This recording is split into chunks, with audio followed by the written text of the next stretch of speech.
Welcome to the Wine and Design Show, where we talk about all things design and discover a new glass of wine every week. My name is Haranga Gunawardena, and I'm here with co-host Ashini Dialgos. Hello. And Roshani De Silva. Hi. All three of us are architects, and I also run my own architecture and design studio, Atelier AHA, based here in Melbourne, Australia, which also proudly produces this podcast. On today's show, we talk about why beggars can be choosers, the importance of being true to yourself, progress over perfection, and the art of critiquing art with bullshit. Beep that out. Let's jump into this. What have we got today? Today we're drinking a 2017 Cabernet Merlot from Geoffrey Margaret River in Western Australia. And the brand is Choosy Beggars by Abbey Vale Wines. Awesome. I have to say, I love the orange on that label. Well, funnily enough, this time for this podcast, the three of us went to the bottle shop together, and this one actually stood out to all of us. Yeah, and it was definitely based on the cover, right? Was it just definitely me? Well, yeah, we picked it out on just shelf appeal alone. Yes. Shelf appeal. And for those of you who haven't joined us before, we have a very specific wine rating system and wine label artwork appreciation system for the purpose of describing the flavor to all of you guys out there. And we're also just learning how to do it, by the way. So when we say, if you haven't tuned into the previous podcasts, when we talk about the flavors, we could be completely wrong, but don't take it too seriously because we're not. Not to ruin all of our credibility at once. No, we're very professional about this. Well, yeah, we are professional, but we're also learning on the fly. Yes. Learning how to appreciate the wine instead of just drinking it. So what does everyone think about this wine? Should we... Oh, we need to say cheers first. This is our tradition for the show. Cheers. Cheers. Cheers. So what do you think of this? It's got... I'm not sure. The smell of it reminds... I don't know if... Are you guys getting that... I don't know if we should be saying this, but it smells... Now my grandfather used to... He used to be a doctor, and he had his own clinic in Sri Lanka, and it has a really familiar smell. It's like... Are you guys... It's got a particular nose to it, and maybe it's because we haven't. What are you trying to say? Maybe we haven't aired this enough. Your grandfather. It kind of smells like a dispensary. It does have a slight medicinal scent to it, but I'm smelling old books. Library books or no, my old books, but that's one of my favorite smells, but I don't know if that really works on wine, so I'm smelling children's Panadol. Look, it so tastes, I think this is all very taste. linked to the dispensary because your grandfather probably had old books and children's Panadol.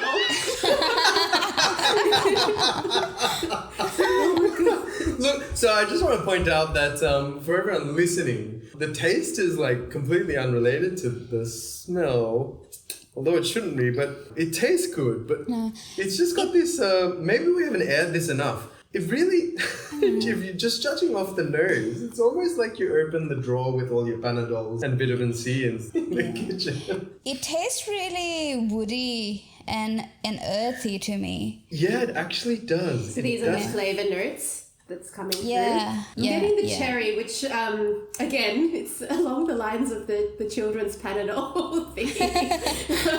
For me, I'm getting that cherry.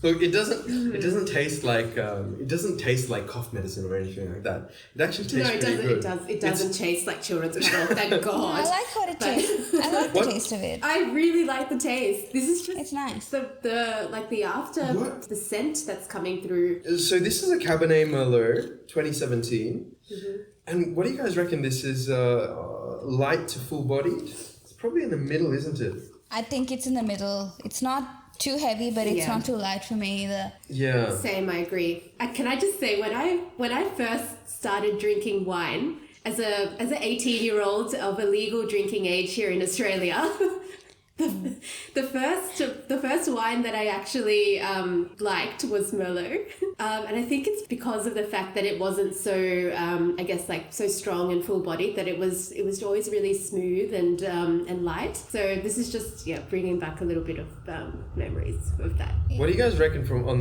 the scale? We're just referring to the scale so we can try and describe it to you guys in a meaningful way. It's like between smooth and tannic. I reckon it's probably more towards the tannic side. Yeah. Yeah, I agree. Yeah, I do. Yeah, got a pretty strong taste at the back of my throat, but it's not unpleasant. No, It's I quite really tannic, but like it's not it. unpleasant. This one's growing on me. Yeah. Yeah, It's also dry. Yes, definitely it's dry, and I think that's the definitely Cabernet in towards the it, because it's the Cabernet Merlot, and I'm not actually sure if I'm right about this, but I feel like anything that has a Cabernet in front of it is a bit more dry. Oh, okay. Which is why the Merlot was always really smooth and sort of balanced, whereas the dryness I feel like is coming from that Cabernet. Right. I could be wrong about this. If you're listening and you know a lot about wines and I'm wrong, just let me know. Yeah, let us know in the comments. We are clearly on a learning curve here. Yeah. As with all things, we love discovering new tidbits and areas of knowledge. So let us know in the comments and we will be sure to reply you guys or act on it in our future episodes. What would you like to have with this wine? In terms of food pairing, I might actually have this with some Asian food. some spicy Asian food. It's relative. We keep saying the spicy food, noodle. but it's not just because we're all three of us in Sri Lankans. We really It's like every episode. This would go well with curry. No. no, it's not that. It's not that. Just curry bunches. I reckon, but it's a really light wine, and it's got a hint of pepperiness. Yeah, there's a slight spiciness about it, which I think will be paired well with maybe a spicy Singapore noodle with some seafood as well. Yeah, that sounds really great. I wish we had some Singapore noodle nearby. Yeah.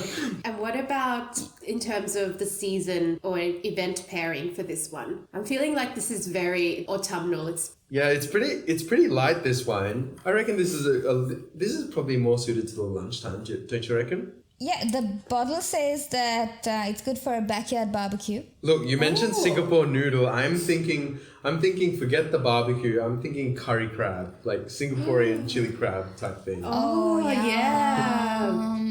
Yeah, okay. Yeah, bring that Asian back into the back into this Australian wine. I do want to say though, it's such a light wine that I think it could also go quite well with some light fish. I reckon seafood more than fish. Yeah, I'm thinking like mussels with like a tomato-based sauce with this one, because something that's like, hearty and rich rather than light, and because this is still a red wine in the end. I'm not sure because you don't really want to pair red wine with fish. Yeah. Also, I they break say. that rule often. It's So they say. sacrilege. Yeah. What would we know? We're allowed to break rules here. We're all creatives. So I think we've made all of our listeners very hungry. Let's just go straight into the artwork, because this is, I think, out of all of the wines that we've reviewed so far, it is a very good artwork. It's probably my favorite. Yeah. I was just thinking the same thing. It's absolutely my favorite. Yeah. We did take this off the shelf because of its artwork. Yeah. This time we have a square label. It has got a white border and it is a cream colored background. And it has, what would you call this image? It's a picture of a... It's a shoe. It's a shoe. The brogue, yeah. It's got a very dainty illustration of a brogue. Like a collage of it. It's really punchy and like graphic. Yeah. Roshani, you were saying it's kind of pop art. Was that you? It is. It reminds me of pop art, and it's slightly blurry as well. It's like slightly out of focus. Probably got a bit of a texture on it. That's probably that's what reminds me of pop art. It's like the texture is almost like a lino print. Have you guys ever done that in school? I think you might be right. Lino print. So it's taken through a printing press, and that's why it's got it's sort of faded away at particular points. It's all solid color. Yeah, the main font is a beautiful orange. Yeah, and the rest of it is sort of like a dark teal. It's almost a blue. Do you know what this font is? I would have no idea. No clue. But I like it. It's a lovely dark orange. I love the color. Just the color combination is beautiful. It's really and elegant. It's on a cream background. Yeah, like props to the white space. Like we don't see this enough. Like with the last bottle we reviewed, it was just so full, and they had a watermark over it. Like this is so clean with the white space. It just allows that breathing room. I think they paid the artist for this one. They paid a quite graphic well. artist for this one. Yeah, a good graphic artist. I have to say the marketing on this brand, I mean the name is fantastic, Choosy Beggars, because it sort of describes artists all together in one clean hit. Because we tend to be really discerning, and many disciplines, I imagine that they don't always make that much money. In the You mean the artistic field. almost never? Yeah, in the various artistic fields. I can imagine there are plenty of artists who feel quite poor these days because people are paying premium for toilet paper and not for artwork to hang on their walls. Yeah, there's really a lot of thought that goes into graphic design and label design. I spent days picking fonts for our website. Yeah, me too. Oh, I've spent hours and hours just scrolling through free font websites trying to find the perfect font for my presentations. Some of it is so subtle. Some of the differences are so subtle, but it's amazing how the font changes the psychology of the person reading it as you're going through it, because some fonts are meant to be read fast and some fonts are meant to be a bit more flowy and easier to differentiate between different characters, and it's a whole nother field. But this one, has a really kind of hip kind of vibe. It kind of reminds me of I reckon this could be in like an old novel. Look at us critiquing this artwork so much. It's reminding me a little bit of university days where you literally pin up your work on the wall and then your paddle just pulls it apart, whether in a good way or a bad way. And I don't know, have we turned into those people right now?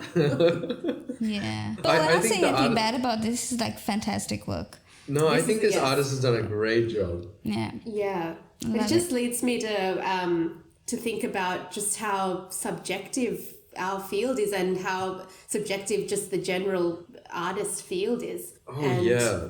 It's all to do with the viewer, right? It's not. It has nothing to do with what it should have a lot to do with what the artist wants to portray, but then at the same time, beauty is in the eye of the beholder. Exactly. Yeah. Exactly. I've been to so many crits in university Critiques, days. So for the people who didn't go through the mill of architecture school, university days in architecture used to be torture. Every Friday we would have our main project critiqued by tutors, and so many opinions, and just because they're tutors and just because they're lecturers doesn't necessarily mean they're right. And it doesn't necessarily mean that their opinion stays consistent from week to week. One thing I know... It's grueling. It's grueling. Oh, and top that off with not having slept for the lead up to the crit. Yes. Because you just don't have time to finish your work. So and then all having of to these... be mentally present to take the bullets. Absolutely. Like you have to change their mind. That's part of your role as an artist and as an architect. You have to stand by your work no matter what. Yeah. Even if it's been torn to shreds. Well, I think there's plenty to learn from feedback, but some days, some critiques are just grueling, especially when everything that you put on paper is so close to your chest. And it's probably why it's great to have it. It is a good idea to have it so consistently that you see other people's opinions do change over time, and you do learn more about yourself in the critique than you do about the actual project. And at the end of the day, you are the person that's going to evolve out of this, not necessarily the project. There's usually many stones left unturned, and I think most artists would agree with this. There's always improvement to be made in any piece of artwork. I also think one of the things they want to teach you in architecture school at critiques is not just the critic trying to impose their opinion on you. Yeah, they are trying to gauge right. how good you are at defending your work. because this is something that you're going to have to do out in the real world when you're basically, so your design is essentially your product, and you presenting it you are marketing your product to your audience, to your consumer. And all of those questions that come through, those grueling bullets, are essentially preparing you and honing you for the real world, and to be able to market your product with conviction. Yes. And sometimes I think a lot of the time, even before that step in marketing, because marketing is a whole nother realm that is absolutely necessary for any creative. But sometimes when you get critique, especially at university, it's also greatly about them assessing how much research you've done in producing something that expresses your position in a particular way, or expresses a particular story. Like, how much do you know and are confident about your position in expressing something in whatever form that may be. And that boils down to the concept as well, and how solid your concept is. Yeah. So the more work you've done on researching a concept, the better it'll be at the end of the day when you're presenting your product or your design, you're building. But there are concepts that are done by scrunching up a piece of paper and throwing it in the bin and realizing it from a glance from afar. I know we spoke about Gehry last week. Yeah, but I think, okay, so that brings us down to the fact that beauty and art is in the eye of the beholder. So the artist may look as if it's just a scrunched up piece of paper, but depending on the work, of course, it may have a very deep philosophical concept to it. Actually, I studied art before architecture, like in school, and I also did art subjects in university. And part of our assessment is learning how to critique art.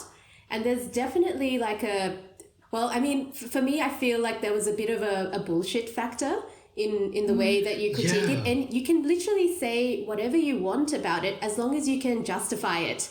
Oh, the bullshit factor. And a lot of it is post-rationalisation as well. When you produce a piece of art, and you're not actually thinking, oh, this is reflecting back to society's views on the housing crisis, for example. But you think about it post-production and portray it, and that's the thing about art, is that it could mean anything to anyone, and you don't have to be creative to appreciate it. You don't have to. You don't even have to know anything about art to appreciate it.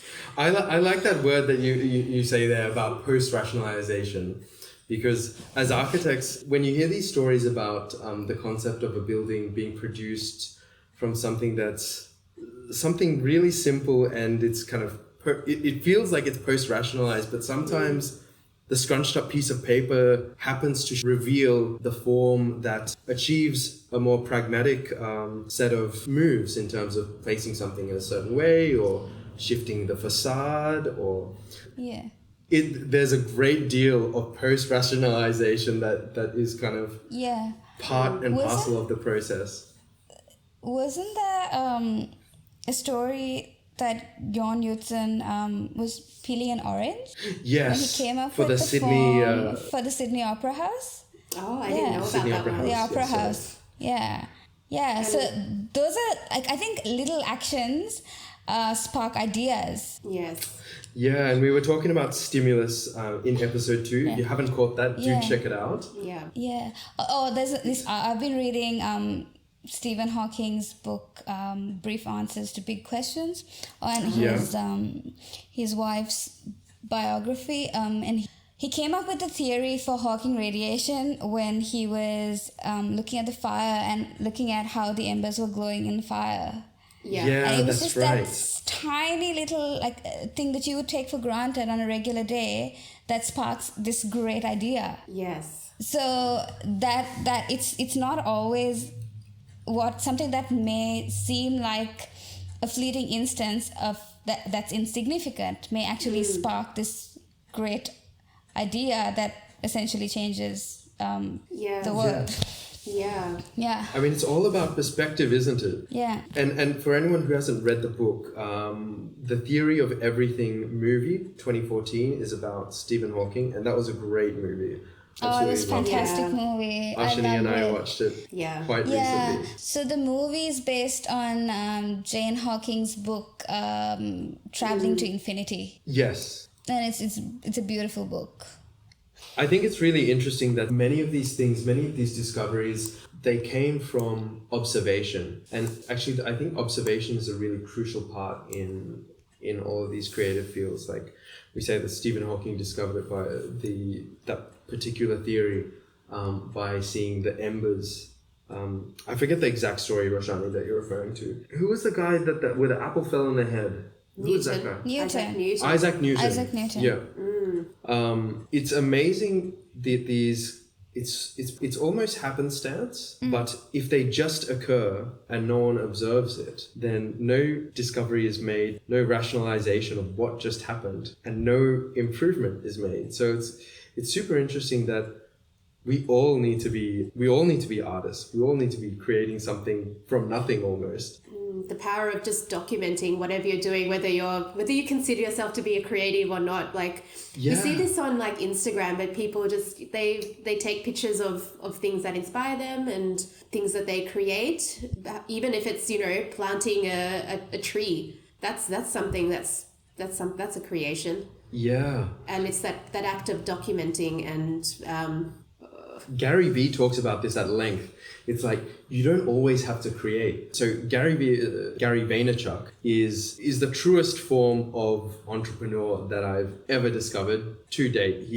The meaning of grit is sort of like, if you look up Gary Vaynerchuk and you listen to maybe 10 of his YouTube episodes, the first viewing of him, you'll probably find him obnoxious. But if you get past the third, you'll start to understand that he has an amazing perspective on the world. And he talks about this. You don't have to be creative 100% of the time. If you just document what you're doing, because everyone's doing something. I mean, there are people doing nothing, like sometimes. I think of the people binge watching Netflix. I'm looking at you. And you just like offended, maybe let's say 80% of our audience. 80% of our audience just dropped. That's everyone. I think both of us, Ranga and I, are probably the only people in the world that don't have Netflix. Good on you for that. But if you're not creating, document your process, because someone else is interested in it. I would say the wonderful part of the internet, the wonderful thing about the internet is that someone else can learn from it. Yeah. And Ashini, you've been doing this a whole lot recently. I started documenting my cooking not too long ago. I've cooked since I was 12 years old, but I've started documenting it a bit more a lot more regularly. And I've just found that it's inspired other people to I guess try something different, and it's stuff that I don't really think about, but I've been doing it, and I sometimes review it again as a sort of as like a memory and go back to it and I guess improve on things. And we should highlight that it's so easy to be so critical on yourself that you don't actually put anything out there. You think that no one's interested, but actually people are interested. Yeah, people are so interested. People are. And it inspires so many things. Yeah, exactly. And I think for artists that's so important, because having that support it just means everything, because it's literally you're putting your heart on your sleeve and you're putting your heart on your platter and handing it out to the world and saying, here, this is me. I think it takes a lot to just open yourself up and make yourself vulnerable to the public as well, especially when people like us were such perfectionists. Yeah. But I think you need to start somewhere. Yeah, and exactly. And you can see how people improve as they go with time. Yeah. And that's one thing But that first step is really important. Yeah. As a perfectionist in recovery, they say it's all about progress, not perfection. Yeah. As a bit of a recovering perfectionist, I've been trying to drive this into my head, and so many people talk about this. If you're into self-improvement and even in entrepreneurship, it's all about progress. It's not about perfection. Yeah. We It's tend quite to get caught up in interesting, though. perfection. As artists, I know. we tend to get just strung up in these minor details, and sometimes it's about pushing your artwork out and just sharing it with the world, because really life is about experiencing, and happiness is in its greatest form when shared. Mm-hmm. It's interesting what you said about perfection, though. When I was growing up, my mom always she encouraged perfection, but I don't think she realized that perfection was an unattainable goal. And now that I'm older, there's always and something I'm, to improve. Yeah, it's you're constantly improving yourself. But after working, I've been called a perfectionist several times, but in a negative way. It's only been recently that I started to realize that perfection is not necessarily a positive trait, but it's actually more of a hindrance. Of course, your attention to detail helps you produce good work. But if you get carried away with perfection, you're never, ever going to produce anything. Well, that's right. If you let the pursuit of perfection prevent you from producing work or releasing work, obviously it's going to prevent you from producing anything. Yeah. You're never going to let it go. Yeah, our industry is so collaborative as well. So you could be a perfectionist, and then you produce drawings, and a builder could make a million different things that you have not planned for in your work, and all of a sudden it's no longer perfect. And they say that a building is never fully finished ever, because even once it's finished, there are rectification works that need to occur, and there are maintenance works that need to occur, or else it will never look as good as the first day that it's released to the world, let's say. Yeah, and they say this all the time. It's one of my favorite quotes. Art is never finished. It's merely abandoned. Ah, yeah, I've heard that one. I like that. Very true. And we all have such high standards that we pursue perfection, but yeah, it's never perfect, even with the best intentions, right? Well, there is this thing of being a perfectionist, but there is also many degrees of being discerning, and I think it's important to be discerning, but to not let the emotion prevent you from producing, because discerning is the only way that you can improve on your last piece. But it's important to always have that last piece to reflect on. If you don't put it out there, you'll never know. Yeah. And you also have to be willing to take the risks and put yourself out there and follow the path that you believe in, your calling, especially when it comes to artists and creatives.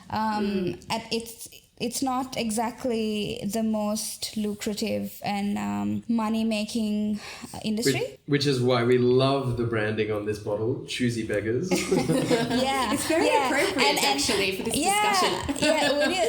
The brogue actually doesn't have laces. Yeah. So it's essentially... That's a great pickup.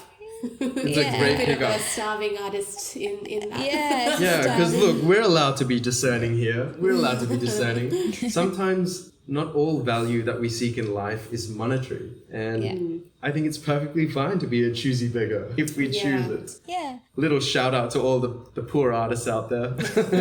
Yeah, you're appreciated. Yeah, and you know what? Purpose over profit. That's the saying. That's right. Purpose over profit is something that I strongly believe in. Yeah. In this day where money talks, it's not. I don't know. It's hard to get respect, and it's not easy to survive. But I think you have to. If you think that is your calling, your creative industry is your calling, you should be willing to go the extra mile, do the work, put in the hours, and prove the naysayers wrong. And exactly. even just stop listening to them as long. Well, at the end of the day, if you're happy with what you're doing, that means the world. It doesn't really matter if everyone around you is not happy, as long as you're not doing something to hurt anyone else. Well, we were talking about this the other day. Economics is a social construct. And straight after having this discussion, we watched a really great film. What was it called? The Big Short. And it was how the finance sector in the US basically triggered the economic downturn in 2008. Well, in Australia we experienced the GFC. And it's because the economics of value and product in the system was not congruent. It was just a lie. It was completely fraudulent. And we got to remind ourselves that economics is just based on, it's a social construct to make exchanges of value more fluid. You give me a coin, I do you a service. I don't think there's a direct correlation between that. And that's why we say purpose over profit. It's really true to especially in the work that we do, where sometimes our efforts are not understood, and sometimes can go underappreciated.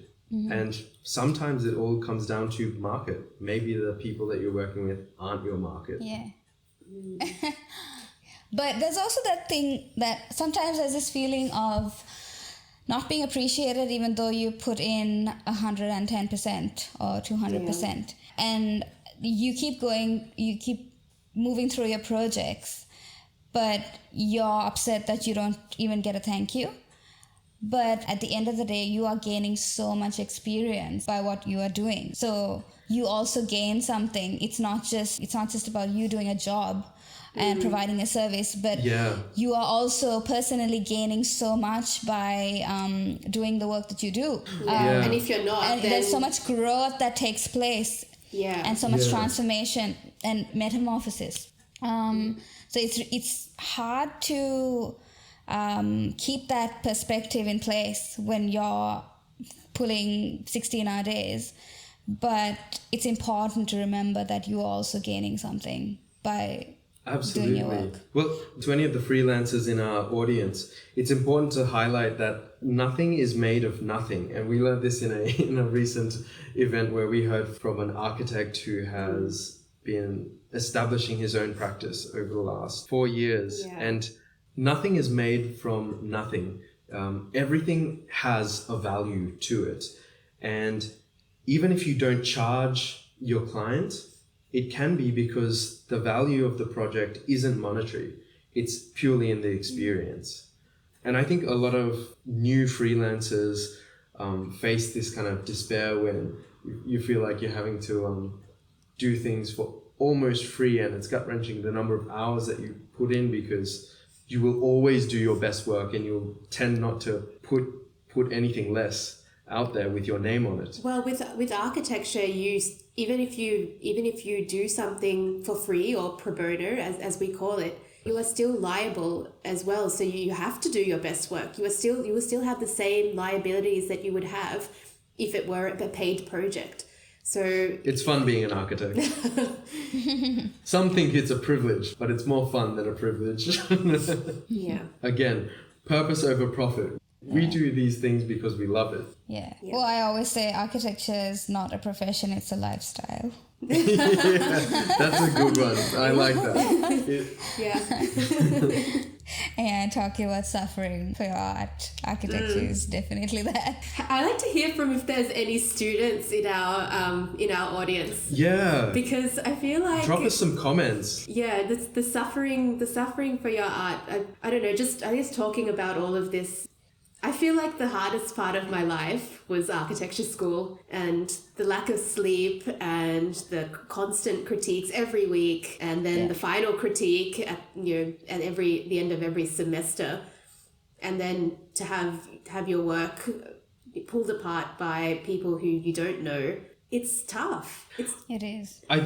I think it's a relatively appropriate primer for real world situation. Yeah, it is. Except when you have the client pull apart every little piece of your design. Well, no. I was gonna say, with the exception of the pulling apart your project, because clients are actually, at least the clients that I've dealt with so far, clients tend to be more responsive to. Can be more responsive to your design and your approach than lecturers and tutors who sometimes have never built a single piece of architecture before, yet are in your studios critiquing you on your work. I think sometimes clients can be that, but sometimes clients do opt for the cheapest product, and that's where they start really ripping apart your perfect artwork before it gets built into the ground. Yeah. Oh, I've seen a little meme graphic about that actually. Like, your concept is this beautiful building with like a rooftop garden and and there's various we stages. put this on YouTube, by the way. We put this meme up on YouTube for those of you catching us on YouTube. Yep. For those of you seeing this, you'll see it up on the screen. And it's value engineered, and then it ends up just being a shack.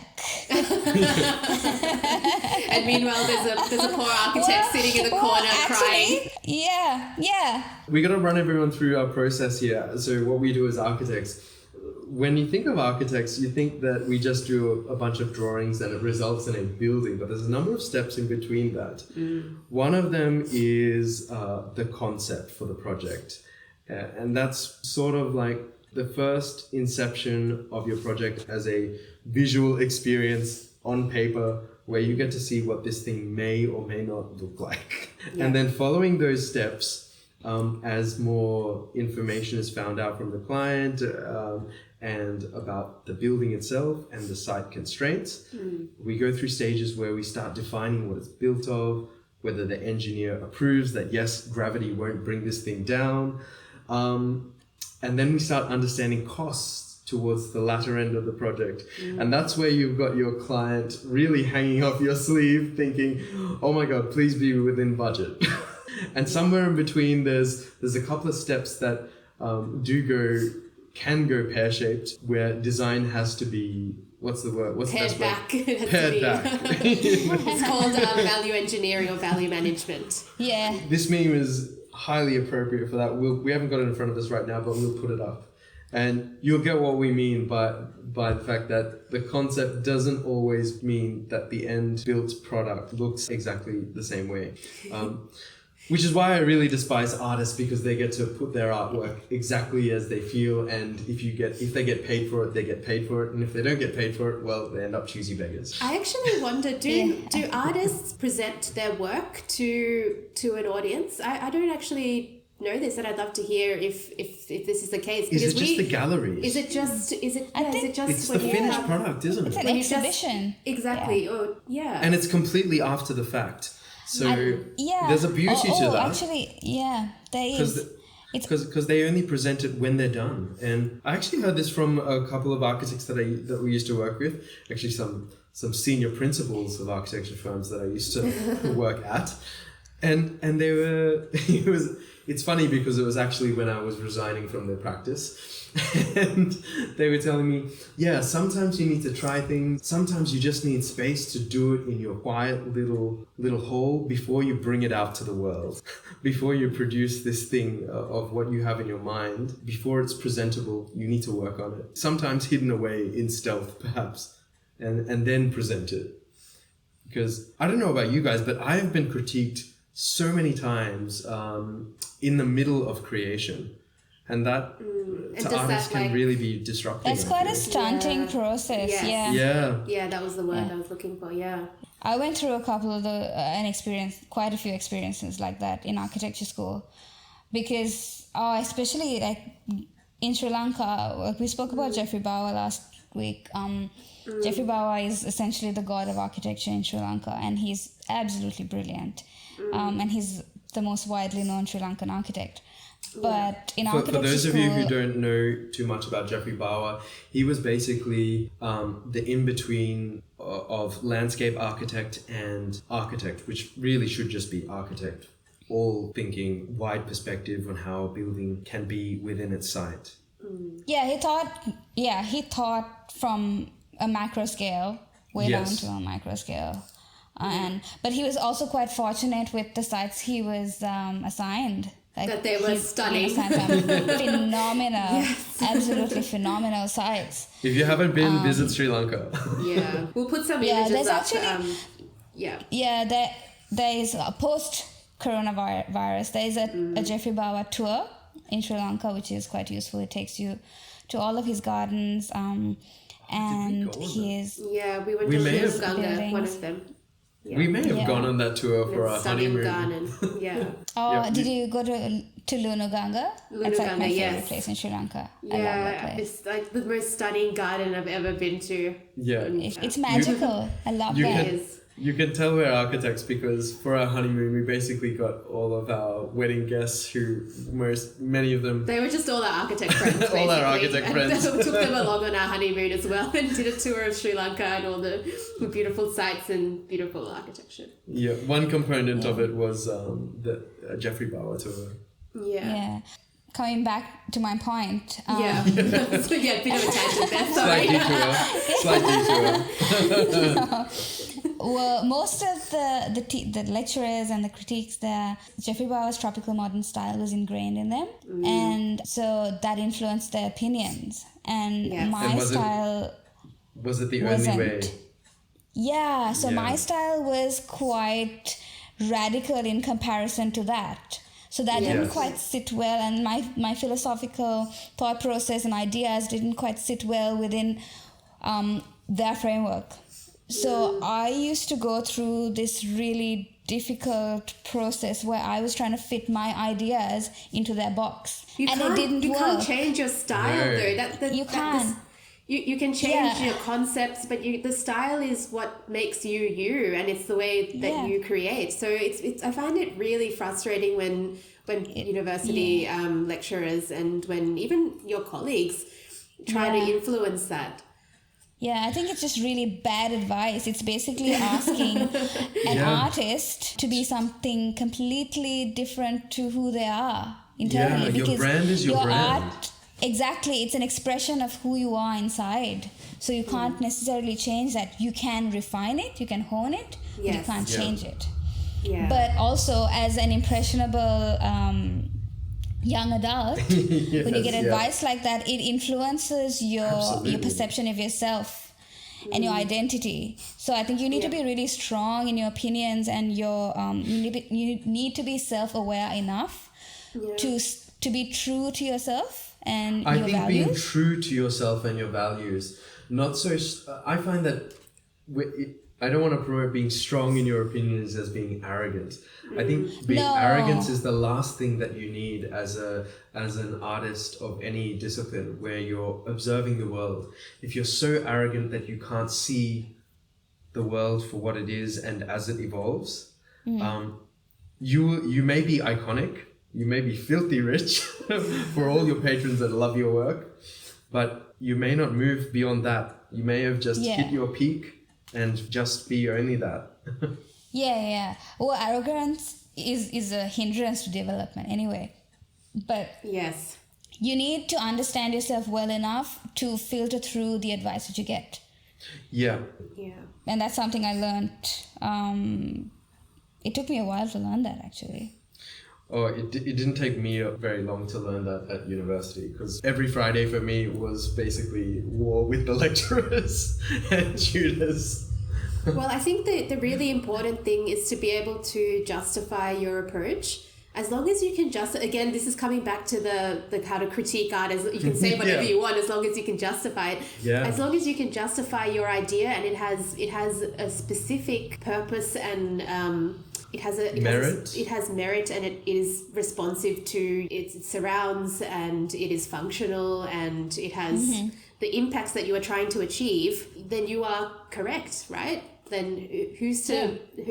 I guess who's to argue with what you're doing? Well, you're correct until someone makes something better than you. And one thing that I've learned, especially in the field of entrepreneurship, in my journey in exploring these things and going it alone, is that there is always someone better than you. Always. Yeah. And guess what? You need to have heroes who you can learn from and improve yourself on. It doesn't mean like copy them. This is one thing that I really hated in architecture school. They used to promote this a lot. Basically, every tutorial in first and second year is copy good, invention bad. I can't believe they said that. I can't believe they said that either. That makes absolutely no sense to tell an artistic person that. So I found most people copying off me and me getting destroyed by the tutors for inventing. But that's another story. That'll take me into a very dark place, which we won't dare go into. This is a lighthearted show. We don't need to go there. Yeah. Have any of you guys looked at the digital tours of galleries and stuff these days that have been available since lockdown? I haven't. I've been wanting to. We did what was that? We did. What was I that think we tour? did one of the. Was it the Louvre? Yeah, it was the Louvre. We literally watched about 2 minutes and then we got bored in the lobby. Yeah, I'm just gonna. For anyone interested in the Louvre and. I think we just picked a bad YouTube one. Well, I'm sort of this is going to be controversial for architects out there. Oh dear. I mean, it's the Louvre. I mean, it's an amazing piece of architecture, but I don't think I'm ever going to visit the Louvre, even if I set foot in Europe. I was planning on going I don't think... this month. Really? Oh, it's very sad. Yeah. I'm loving this coronavirus situation because it proves one of the things that I've always believed in is that you don't need to fly hundreds of kilometers to experience something anymore. I mean, relationships are different, human to human relationships, but to see things like I haven't seen snow in person, and I went skiing the other day from the top of the Himalayas or something like that. It's not the same though. It's not the same. It's almost the same. It's almost the same. It's almost the same in the sense that... No, it's not. It's quite situational. I think when it comes to travel, there's nothing like experiencing it in person. Yeah. But now with coronavirus, I think it's become clear that certain aspects of travel, like traveling for business, is not really necessary. Yes. Well, travel for business should have gone extinct as soon as Skype became available. And let's not forget, Zoom, the technology behind Zoom, the technology behind Skype has been around for yonks. My university days, we used to have, shout out to those guys who I went to uni with, we used to be working 3 a.m. in the morning and have our, MSN Messenger going, and we would be prompting each other, egging each other on, saying, "Oh, we've got a 400 word count.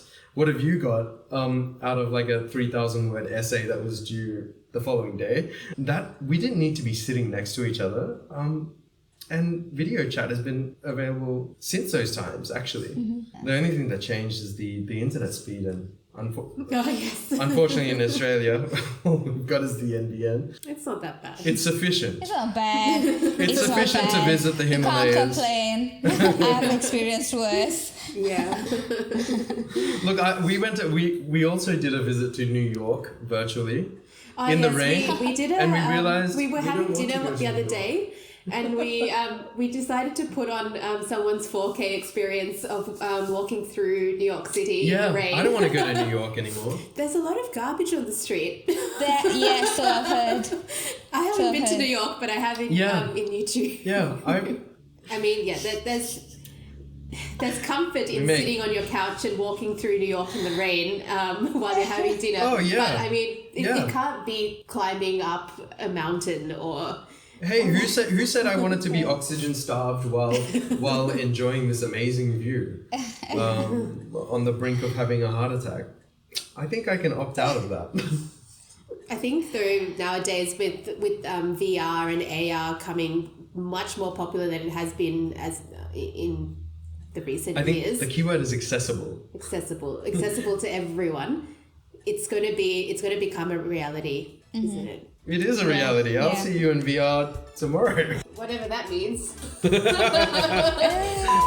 And on that creepy note, that wraps up today's episode. Yeah, so if you enjoyed this episode, hit that like, love, and subscribe button. And hit that bell on YouTube so that you don't miss an episode. Also, follow us on Instagram and leave us a comment if you have anything that you'd like us to talk about, or if something from today's show really resonated with you that you'd like to share. We'd love to hear from you. Yeah, you can also leave us a voicemail on Anchor in case you want to be heard on one of our future episodes at anchor.fm/The Wine and Design Show. So till next time, keep those thoughts churning and those glasses swirling. Woo!